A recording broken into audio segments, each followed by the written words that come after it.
పాలించాలి. ఎవరేమీ అనుకున్నా నువ్వుండే రాజాన రాజు నువ్వి, పంటు నువ్వి, మంత్రి నువ్వి, సైన్యం నువ్వి, ఏమైనా ఏదైనా నువ్వెళ్ళే బడిలోన పలక నువ్వి, పలప నువ్వి, ప్రశ్న నువ్వి, బదులు నువ్వు. నేనే రాజు, నేనే మంత్రి, నా స్టైలే వేరు. నేను చెప్తే ఎవరో కాదనరు. నేను స్కెచ్ చేసానంటే అలా జరగవలసిందే. ఎవరైనా నా మాట వినవలసిందే. నేను ఎవ్వరి మాట వినవలసిన పని లేదు. అసలు అంతేగా అంతేగా. అంత లేదు, తగ్గాల్సిందే. ఎందుకు తగ్గాలి? మనకేం తక్కువ, అన్నీ తగ్గేదేలే. ఎందుకు తగ్గు? ఎక్కడ తగ్గాలో అక్కడ తగ్గితేనే మనిషి అంటారు. శ్రీను ఈడేట్రా పొద్దున్నే వచ్చేసాడు? అప్పు కోసమేమో. ఏం చెప్తాడో వినాలి కదా. శ్రీను ఎలా ఉన్నావు? చూసి చాలా కాలమైంది శ్రీను. ఎప్పటి నుంచో వచ్చి మాట్లాడదాం అనుకుంటున్నాను. నేను కూడా నిన్ను కలిసి చాలా కాలం అయింది. అంతా క్షేమే కదా? క్షేమమే. నీతో అది ఇప్పుడు వచ్చారు పాయింట్కి. ఇప్పుడు అడుగుతాడు చూడు. కంగారు ఎక్కువే, కాస్త సహనం వహించలేవా? ఇంపార్టెంటా? ఏంటి చెప్పుమన్నా? నేను ఈ మధ్యన తరచుగా ఒక ఆధ్యాత్మిక కార్యక్రమానికి వెళ్తున్నాను. అక్కడ భగవద్గీత, బైబిల్, ఖురాన్ నుంచి మంచి మంచి విషయాలు బోధిస్తున్నారు. అవి నాకు చాలా నచ్చినాయి, మనశ్శాంతినిస్తున్నాయి. నీకు కూడా చెప్పాలని వచ్చాను. అలాగా? ఏంటా విషయాలు చెప్పు, నేను కూడా వింటాను. అక్కడ వచ్చిన విషయాలు ఏంటంటే, మనందరికీ సృష్టికర్త ఒకడే ఉన్నాడు. ఆయన సర్వము చూసేవాడు, సర్వము వినేవాడు. ఆయన సమస్తాన్ని నడిపిస్తున్నాడే కానీ ఆయన పుట్టేవాడు కాదు, కనిపించేవాడు కాదు, మరణించేవాడు కాదు. అక్కడ ఏం చెప్తున్నారంటే, మనందరికీ సృష్టికర్త ఒక్కడే, ఆయన సర్వము చూస్తున్నాడు, సర్వము వింటున్నాడు, ఈ సమస్తము ఆయన వల్లనే నడుస్తుంది అని భగవద్గీత, బైబుల్, ఖురాన్ నుండి బోధిస్తున్నారు. ఇంకా ఏం చెప్పారంటే, మనం చేసిన ప్రతి కర్మలకి లెక్క తీసుకోబడతాయి. అంటే మనం ఏం చేసినా, ఏం తిన్నా, ఏం త్రాగినా సమస్తము కూడా లిఖించబడతాయి. ఇంకొంచెం వివరంగా చెప్పు. ఉదాహరణకి, నువ్వు ఒకరికి దానం చేసావు, అది పుణ్యకార్యాల్లో లిఖించబడుతుంది. అలాగే నువ్వు ఒకరిని హింసించావు, బాధ పెట్టావు, అది పాపకార్యాల్లో రాయబడుతుంది. ఇది ఏదో కొత్త మతంలాగా ఉందిరా బాబు. అతను మతం బోధించడం లేదు, మంచి విషయాలు బోధిస్తున్నాడు. కాస్త సహనం వహించు. ఇప్పుడు మనం ఏం చేయాలంటే, మన జీవితానికి శాస్త్రాలు ఉన్నాయి, భగవద్గీత, బైబుల్, ఖురాన్. వీటిని అనుసరించి మన జన్మను ధన్యం చేసుకో. నిజంగా నీ మాటలు వింటుంటే నా రోమాలు నిక్కబుచ్చుకుంటున్నాయి. ఇందులో వింత ఏముంది? ఆడేదో నీకు బిస్కెట్ వేస్తున్నాడు, చూసుకో మరి. ఏది కూడా నెగిటివ్గా తీసుకోకూడదు. చెప్పిన విషయాన్ని స్పష్టంగా అర్థం చేసుకుని తర్వాత నిర్ణయం తీసుకోవాలి. మొన్న నేను ఇప్పుడు ఏం చేయాలి? ఏం లేదు శ్రీను, సృష్టికర్త అగోచరుడు అని చెప్పేసి మనం గుర్తించాం కాబట్టి సమాజంలో అందరితో కలుస్తూ ఉండాలి, అన్ని పనులు చేసుకోవాలి. కానీ సృష్టికర్త ఏ విషయాలైతే ఖండించాడో వాటికి దూరంగా ఉండాలి. ఆ పని వల్ల మనకు ప్రాపంచిక లాభం ఎంతున్నా సృష్టికర్త ఆజ్ఞకు శిరసావహించాలి. దానివల్ల లాభం ఏంటి మనకి? అలా చేసినట్లయితే ఇహలోకంలో సుఖము, శాంతి, పరలోకంలో ఉన్నత స్వర్గానికి వెళ్ళగలం. చూస్తా ఉండు, చివర్లో సందా అడుగుతాడు. ప్రతిదీ డబ్బుతో ముడివేస్తామా? ఆయన చెప్పిన మాటలకి విలువ ఇవ్వాలి కదా. సరే, మొన్న నువ్వు చెప్పిన విషయాల ప్రకారం ఇక నుంచి నేను ఆచరిస్తాను. నేను కూడా సమాజంలో ఏవైతే చెడు పనులు ఉన్నాయో వాటికి దూరంగా ఉండడానికి ప్రయత్నం చేస్తాను. మంచి పనులు చేయడానికి కూడా ప్రయత్నం చేస్తాను. సరే, మొన్న ఈసారి ఆ ఆధ్యాత్మిక కార్యక్రమానికి నువ్వు వెళ్ళినప్పుడు నన్ను కూడా పిలువు, నేను కూడా వస్తాను. సరే శ్రీను, ఇదంతా నీకు అర్థమైంది కదా. ఇప్పటి నుంచి ఏ పని చేసినా సృష్టికర్త చూస్తున్నాడనే ఉద్దేశంతోనే చెయ్యి. సరే, మళ్ళీ కలుసుకున్నప్పుడు ఇంకా విషయాలు మాట్లాడుకుందాం. ఆడు బాగానే చెప్పుకుని వెళ్ళిపోడు. ఇప్పుడు నా పరిస్థితి ఎలా ఉందంటే, ఆడకత్తెరలో పొక్క చెక్కలాగా ఉంది. కాదు, గొంతుకులో పడ్డ ఎలక్కాయలాగా ఉంది. కంగారు పడద్దు, ఇప్పుడే కదా ఫస్ట్ టైం వినడం, కాస్త కొత్తగా ఉంటుంది. తినగ తినగ వేము తీయేనుండును, అనగననగ రాగ మతి శైలిచుండును. ఏం కష్టమే ఏమో, సుఖానున్న పేనాన్ని దుఃఖం నెట్టుకున్నట్టుంది. ఇప్పుడు కష్టంగా ఉన్నా భవిష్యత్తు సుఖంగా ఉంటుంది. నాకు తెలుసు. ఇక నుంచి నేను మాత్రం సృష్టికర్త ఒక్కడిని మాత్రమే ఆరాధిస్తాను. ఏదైతే ధర్మసమ్మతమో అవన్నీ నెరవేరుస్తాను. ఏ విషయాలైతే దేవుడు నిషేధించాడో ఆ విషయాలు నేను కూడా నిషేధించుకుంటాను. ఓ సర్వేశ్వర, అటువంటి జ్ఞానాన్ని నాకు ప్రసాదించు. ఐసులాగా వయసుంటుంది, కరిగిపోతలైపోతుంది. ఒరేయ్ కొంచెం సౌండ్ తగ్గించరా, ఆ తలుపు జారే, ఎవరిని చూస్తే బాగోదు. భలే వేస్తున్నాడు రా నా కొడుకు, సూపరు. రేపు పొద్దున హీరో అందరూ అవుతాడేమో. చూస్తున్నారని చెప్పి తలుపేస్తున్నావు, మరి దేవుడు చూస్తున్నాడు కదా, ఇప్పుడేం వేస్తావు? ఇది మరీ దూరం. పిల్లలుగా మాత్రం సరదా ఉండదటి. పిల్లలు చేస్తుంటే ఆ కిక్కే వేరు. కిక్ కంటే కూడా భవిష్యత్ ఇంపార్టెంట్. ఏది అవసరమో అదే నేర్పించాలి, ఏది అనవసరమో అది కట్ చేయాలి. హ, నాకు తెలుసు. రే కిరణ్, చదివేస్తారత్నం, ఆ చెత్తను తీసే, బుక్స్ తెచ్చుకో, చదువు ముందు. అలాగే డాడీ. సీన్ గారు పొద్దున్నే తయారైపోయారు బాబు. ఒకరి తర్వాత ఒకడు పోయాడంటే ఇంకొకడు. వచ్చిన వ్యక్తి ఏం చెప్పాలనుకుంటున్నాడో వినాలి కదా. సీన్ గారు ఏంటి కృష్ణ గారు ఇలా వచ్చారు? రండి. ఏమి లేదు సీన్ గారు, నాకు కొంచెం డబ్బులు అవసరం పడ్డాయి. ఒక 10,000 కావాలండి, ఫస్ట్ తారీఖు ఇచ్చేస్తాను. ఇలాంటి వాళ్ళని ఎంతమందిని చూడలేదు. తెలీదా ముఖం చూస్తేనే వాళ్ళ అప్పు కోసం వచ్చారని? వీళ్ళకి గట్టిగా వేయాలి, లేదంటే మన ముఖం చూడరు. వచ్చిన వాళ్ళు ఆపదలో ఉన్నారు, వాళ్ళ అవసరాన్ని మనం క్యాష్ చేసుకోకూడదు. డబ్బులు ఏమైనా ఉరుకుని వస్తున్నాయా?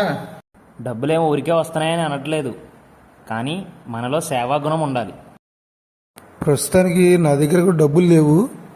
మా బంధువులు ఆవిడ వడ్డీకి వేద్దామని చెప్పేసి నా దగ్గర కొంచెం డబ్బు ఉంచింది, అవి ఇస్తాను. ఇప్పుడు 100కి 2 రూపాయలు చొప్పున ఫస్ట్కి ఇచ్చేయాలి. మరి తప్పకుండా ఇచ్చేస్తాను. ఏ అంటే అవసరంలా ఉన్నాను కదా. 2 రూపాయలు ఏంటి, కనీసం ఒక 5 రూపాయలు ఇవ్వాలా? 2 రూపాయలు 5 రూపాయలు కాదు, ఇక్కడ దేవుడు వడ్డీ నిషేధించాడు, దాన్ని మనం ప్రోత్సహించకూడదు కదా. మనకేమైనా డబ్బులు ఫ్రీగా వస్తున్నాయా, లేదంటే ముద్ర వేస్తామా? మనం రూపాయి దాచింది ₹1 లాభం కోసమే కదా. ఉదారంగా దానం చేయనే కాదు కదా.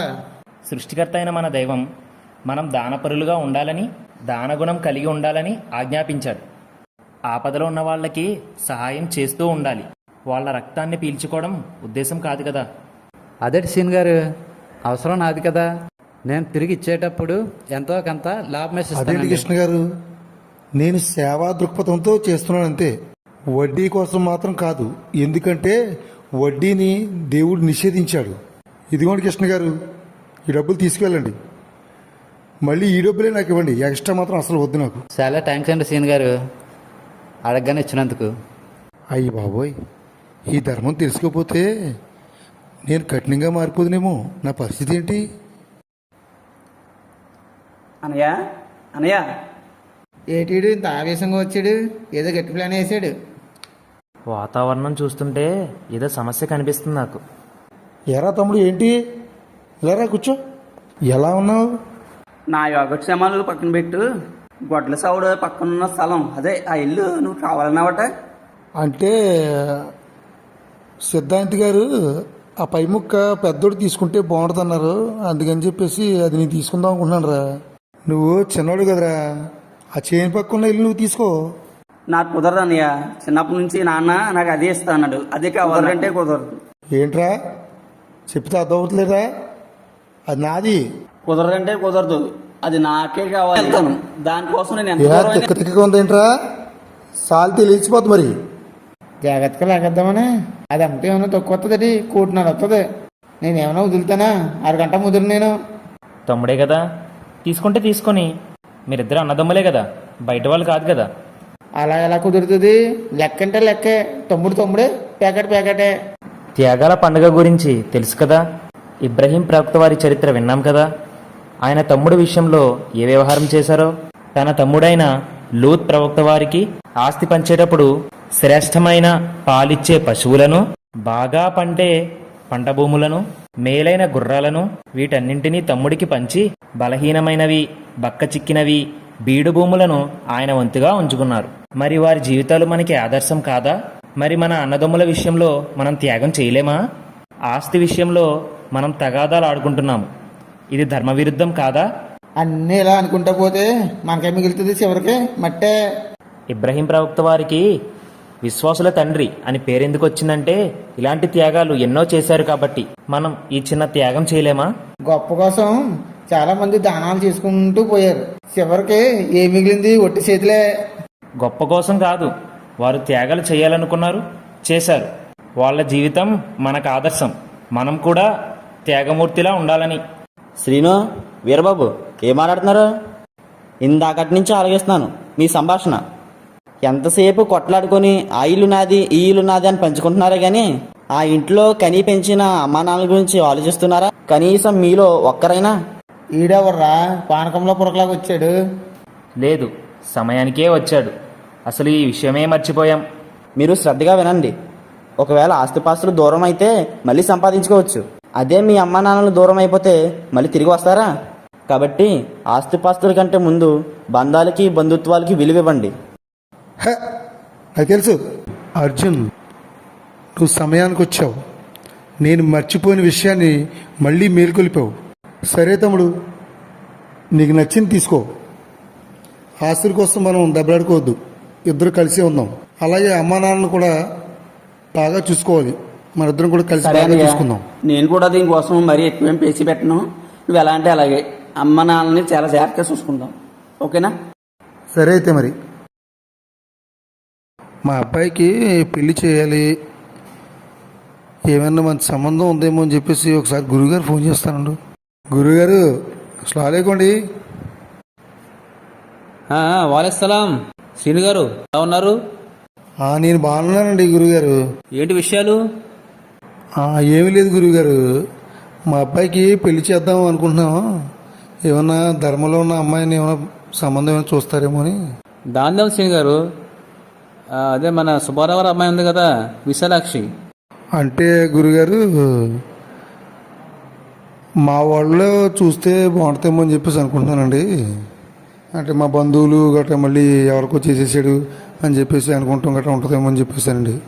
అంటే శ్రీను గారు నాకు సరిగ్గా అర్థం అవ్వలేదు, మళ్ళీ చెప్పండి ఒకసారి. ఇంకా వివరంగా చెప్పాలా? అర్థం కాదు ఇది మన కులం గోత్రం గురించి. అర్థం అవ్వకపోవడం కాదు, మనం ధర్మంలో ఉన్నాం కాబట్టి, ధర్మాన్ని స్వీకరించాం కాబట్టి అవతల వాళ్ళు ధర్మంలో ఉన్నారా లేదా అనే స్పష్టత తెలుసుకోవాలి. మరి వీరబాబు గారు అమ్మాయి ఉంది కదా, సుకుమారి, ఆ అమ్మాయి అయితే చదువుకుంది, మంచి బుద్ధిమంతురాలు, అలాగే ఫ్యామిలీ కూడా ధార్మికంగా బాగా కలిసిమెలిసి ఉంటారు. మరి వారిని అడగమంటారా? వీరబాబు గారు అంటే ఆటో నడుపుతారు ఆయనండి, వాళ్ళ అమ్మాయినండి అంటున్నారు గురుగారు మీరు? అవునండి, ఆ వీరబాబు గారే, చాలా మంచి ఫ్యామిలీ అండి. అలా కాదు గురుగారు, మా స్తోమతను బట్టని జర కొద్దిగా కొంచెం మీరు చూసి సంబంధం చూస్తే బాగుంటుందేమో అనుకుంటున్నాను గురుగారు. సరే అయితే ప్రయత్నిస్తానే. ఈ ప్రయత్నం జరిగినట్లే మనం బయట తీసుకుంటే బెటర్ ఏమో.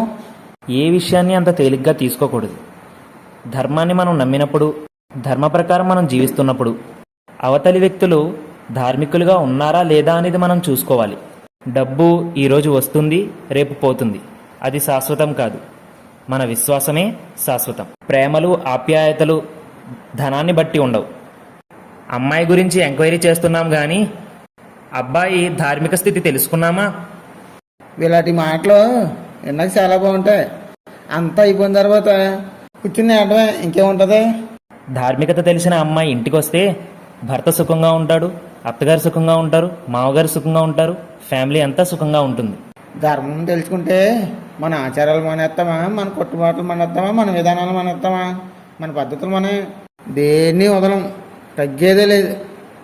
దేవుడి కోసము ధర్మం కోసము తగ్గాలి అంతే. త్యాగం చేయలేని జీవితం ఎందుకది? నీ విశ్వాసమే వ్యర్థం. నాకు తెలుసు, నేను ధర్మంలో ఉన్నాను, నా భార్య ధర్మంలో ఉండాలి, నా కొడుకు ధర్మంలో ఉండాలి, నా కొడుకు వచ్చే భార్య కూడా ధర్మంలో ఉండాలి. ఇప్పుడే గురుగారు ఫోన్ చేస్తాను.